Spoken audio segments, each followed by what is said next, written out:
अंत भला तो सब भला। रोली की शादी उसके माँ बाप एक आलसी लड़के से करा देते हैं।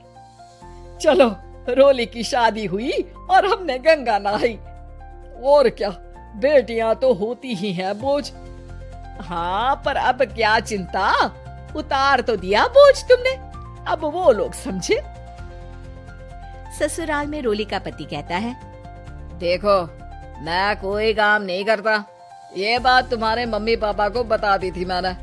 अब जो किराया आता है दुकान का, उसी से घर का गुजारा करना है। कभी भूल से भी कोशिश ना करना किसी चीज की डिमांड की। क्या मम्मी पापा को पता था कि आप कोई काम नहीं करते? और क्या, बड़ा अच्छे से पता था।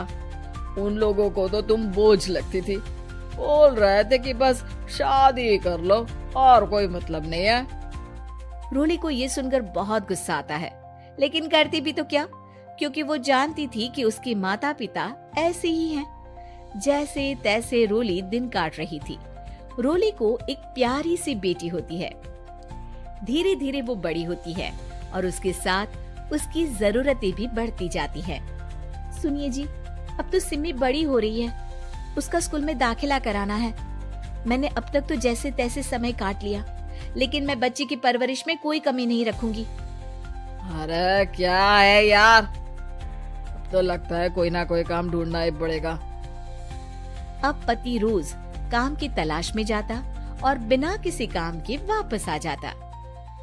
रोली समझ जाती है कि पति के अंदर अब काम करने की क्षमता नहीं है। वो बेटी को उच्च शिक्षा देने के लिए कुछ करना चाहती थी, लेकिन करती तो क्या करती। एक दिन रोली की सहेली कहती है, रोली, मेरी कोई औलाद नहीं है। अगर तू मेरी औलाद को जन्म दे तो मैं तुझे तेरे मुंह मांगे पैसे दूंगी। अरे, तेरी औलाद को मैं कैसे जन्म दे सकती हूँ? सरोगेसी से। बच्चा मेरा और वैभव का ही होगा, लेकिन कोख तेरी होगी। ये संभव है रोली। रोली कुछ सोचकर कहती है, मुझे मंजूर है, लेकिन मैं इसका 2 लाख रुपया लूंगी। अरे कोई बात नहीं, मुझे मंजूर है। रोली खुश हो जाती है कि एक बच्चा पैदा करने का उसे 2 लाख रुपया मिलेगा। वो घर आकर पति को बताती है, वो भी खुश हो जाता है। अब क्या था, डॉक्टर के पास जाकर सहेली का बच्चा रोली की कोख में पलने लगता है। मुझे 20,000 चाहिए मेरे बेटी के एडमिशन के लिए। हाँ हाँ ठीक है, मैं उसके एडमिशन से लेकर सारे खर्चे उसके अकाउंट में डाल रही हूँ। रोली की बेटी का एडमिशन हो जाता है। रोली को लगता है कि वो अब सब कुछ ठीक कर देगी। दिन और महीने आगे बढ़ते हैं। अब एक दिन, एक बात कहूँ जी, काश इस बच्चे को मैं रख पाती। मैं अब इससे काफी जुड़ गई हूँ। अरे यार, पता नहीं किसका बच्चा है, अपने पास है ना अपनी मुन्नी। हाँ, लेकिन अब मैं भी इस बच्चे से जुड़ाव फील करने लगी हूँ, लेकिन मैं ये जानती हूँ कि ये मेरा बच्चा नहीं है। दोनों की जिंदगी ठीक चल रही थी, लेकिन कहते ना कि सुख का पल ज्यादा लंबा नहीं होता। एक दिन रोली की सहेली का फोन आता है।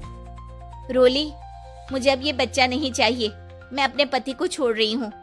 अरे लेकिन मुझे पैसों की जरूरत है, बच्चा तुम्हारा है, मैं क्या करूंगी?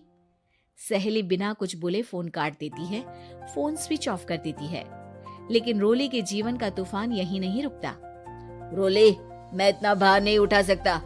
आज पढ़ाई का पैसा मांग रही हो, कल को शादी, कॉलेज और पता नहीं क्या क्या। मैं तुम्हें छोड़ रहा हूँ, अपनी बच्ची उठाओ और निकलो इस घर से। अरे पर मैं कर तो रही हूँ ना बच्चे के लिए काम, आप आराम से रहिए ना। क्या काम कर रही हो? देख रहा हूँ मैं। ये छोटा शहर है, यहाँ लोगों को बात बनाते वक्त नहीं लगता। तो मैं क्या करूँ? ज्यादा पढ़ी लिखी नहीं हूँ, कैसे घर के खर्चे चलाऊं? और आप तो काम करना ही नहीं चाहते। हाँ, ना चाहता हूँ और ना ही करूँगा।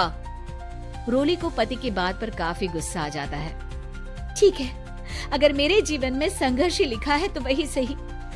इस वक्त पति होने के नाते आपको मेरा साथ देना चाहिए था, लेकिन नहीं, आपने तो इस हाल में मुझे घर से बाहर निकालने की बात कह डाली। देखो, ये सारी फालतू की बातों के लिए वक्त नहीं है मेरे पास। रोली, जिसकी कोख में किसी और का बच्चा था और साथ छोटी सी बेटी, पति का घर छोड़कर रास्ते पर आ जाती है। रोली के पास मायके के सिवा दूसरा कोई रास्ता नहीं होता। अरे रोली कैसी है? कितने दिनों के लिए आई है? हमेशा के लिए माँ। वो माँ को सारी बात बता देती है। ओए लड़की, इतनी हिम्मत का काम कर लिया। अरे ना, यहाँ कोई जगह नहीं है। तुम तो अपना बोरिया बिस्तर उठाओ और निकलो यहाँ से। रोली के पास अब मायके का रास्ता भी नहीं बचता। वो चुपचाप बच्ची को लेकर जा रही थी कि उसे दर्द होता है और वो डॉक्टर के पास चली जाती है और फिर वहां वो एक प्यारे से बेटे को जन्म देती है। कितना प्यारा है, कितने अभागे हैं इसके माँ बाप जो इसके पैदा होने पर भी नहीं है। तभी वहां डॉक्टर आ जाती है। रोली, बच्चे के पिता तुमसे मिलना चाहते हैं। आपका बहुत बहुत शुक्रिया। मैं इस बच्चे को पालूंगा, भले ही इसकी माँ ने इसे छोड़ दिया हो, पर मैं अपनी जिम्मेदारी निभाऊंगा।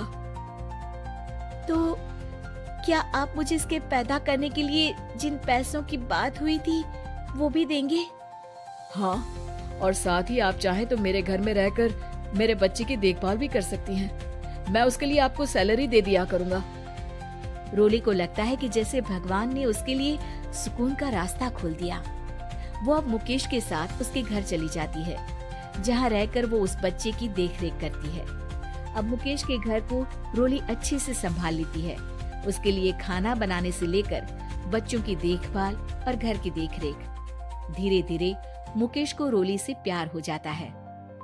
रोली, तुम्हारी बेटी और मेरा बेटा बिल्कुल भाई बहन की तरह साथ रहते हैं। हाँ, आखिर है तो एक ही कोख के बच्चे, अटैचमेंट तो होगा ही ना। रोली, तुमने घर और मुझे दोनों को संभाल लिया। ये तो मेरा काम है। आपने भी तो मुझे छत दी जिससे मैं अपनी बेटी की पढ़ाई और भविष्य के लिए पैसे जोड़ सकूं। रोली, क्या तुम मुझसे शादी करोगी? अब मैं जानता हूँ तुम्हारी भी शादी कुछ खास अच्छी नहीं रही। रोली को मुकेश की बात ठीक लगती है। वो उसे हाँ बोलने की सोच ही रही होती है कि उसके पहले पति का फोन आ जाता है। रोली, मैं बहुत परेशान हूँ। मेरा एक्सीडेंट हो गया है। मैं चाहता हूँ तुम वापस आ जाओ। रोली को पुराने पति की चिंता होने लगती है। वो सोचती है कि वो क्या कर रही थी। हाँ ठीक है, मैं आ रही हूँ। हाँ रोली, आ जाओ, लेकिन बच्ची को कहीं हॉस्टल में छोड़कर आना, क्योंकि मैं नहीं चाहता कि हम लोगों के बीच फिर से वो सारी बातें हो। रोली को समझ आ जाता है कि पति आज भी सुधरा नहीं है।